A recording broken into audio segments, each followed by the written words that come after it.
I believe that all films are mysteries. All films, comedies, drama, action, all are mysteries. Now, sometimes it's a mystery of narrative. What's going to happen? But sometimes it's a mystery of character. Why are they behaving in that way?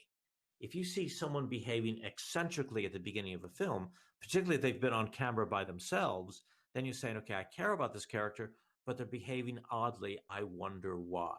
Yeah, it immediately raises questions.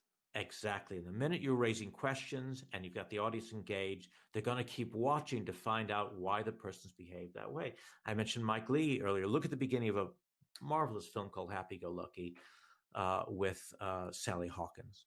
And we see Sally Hawkins riding her bicycle at the beginning of the film, just joyous and happy, very atypical of a Mike Leigh film where usually people are sad and depressed.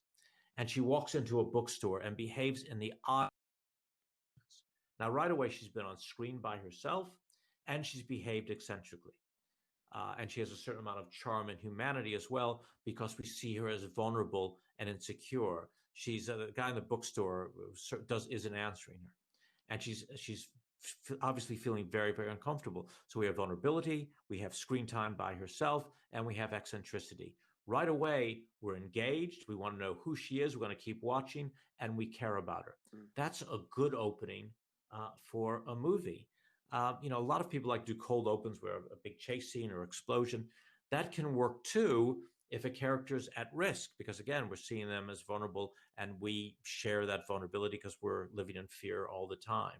But it's even more interesting, I think, to see the humanity of a character, their vulnerabilities, and what makes them imperfect. That to me is the most compelling thing about the human condition, our imperfections. Mm-hmm.